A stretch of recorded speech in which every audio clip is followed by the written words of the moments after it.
धक्कादायक बातमी नाशिकमधून आहे। नाशिकमधील एका बहुराष्ट्रीय कंपनीत महिलांवर अत्याचार झाल्याचा धक्कादायक प्रकार समोर आलाय। या प्रकरणी आतापर्यंत 9 गुन्हे दाखल झाले असून 6 आरोपींना अटक करण्यात आली।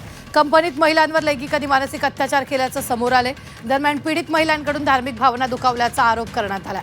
तर लव्ह जिहादचाही संशय व्यक्त करण्यात आला। या प्रकरणाचं गांभीर्य लक्षात घेऊन पोलिसांनी विशेष तपास पथक स्थापन केले असून सर्व खासगी संस्थांना महिलांच्या सुरक्षेबाबत कडक उपाययोजना करण्याचे निर्देश दिलेले आहेत। महिलांना तक्रार दाखल करण्यासाठी व्हॉट्सअप क्रमांक तसंच 112 या कंट्रोल नंबरवर संपर्क साधण्याचं आवाहन केले। या क्रमांकावर तक्रार करणाऱ्याची ओळख गुप्त ठेवण्यात येणार असल्याचं आश्वासन पोलिसांनी दिले। सदर गुन्ह्याची व्याप्ती, गांभीर्य आणि संवेदनशीलता लक्षात घेता या प्रकरणाचा सखोल तपास करण्यासाठी माननीय पोलीस आयुक्त नाशिक शहर यांच्या आदेशान्वये सहाय्यक पोलीस आयुक्त गुन्हे यांच्या अधिपत्याखाली विशेष तपास पथक SIT गठीत करण्यात आली आहे।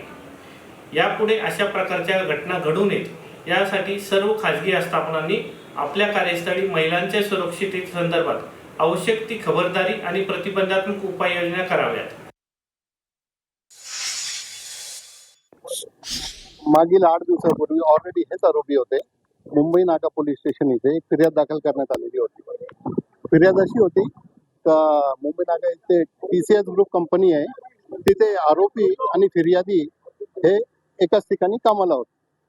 फिर्यादीचं असं म्हणणं आहे का 1-1.5 वर्षापूर्वी त्यांनी वाईट नजरेने बघितलं मला आणि मोडेस्टी ऑफ वुमेन जे म्हणतात असं लज्जाउपपणे असं नजरेने बघितलं, इशारा केले, असं त्यानुसार फिर्याद दाखल झाली होती 8 दिवसापूर्वी।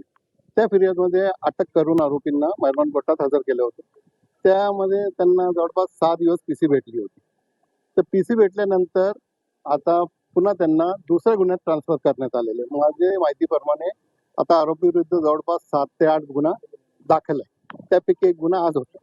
आता मेहरबान कोर्टात पोलिसांनी 7 दिवसाची PC मागितली आहे, अजून ऑर्डर झालेली नाही आहे। बहुतेक 1-2 दिवसाची PC भेटणार आहे।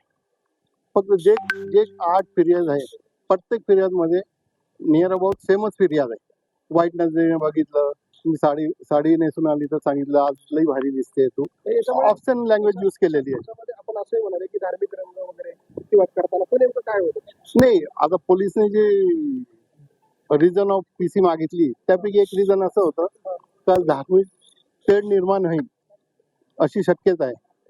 धर्मांतराचा प्रयत्न आहे हा, पण फिर्याद मध्ये कुठे असं उल्लेख केलेला नाही फिर्यादी सेक्शनला। हो, त्याच्यामध्ये असं कुठेच नाही। नाही, आज जी फिर्याद आहे त्याच्यात पण नाही आहे आणि पूर्वी फिर्याद होती 8 दिवस आधी त्याच्यात पण फक्त 354 जुना जो आहे म्हणजे नवीन 75 3 वर्षापर्यंत शिक्षा आहे।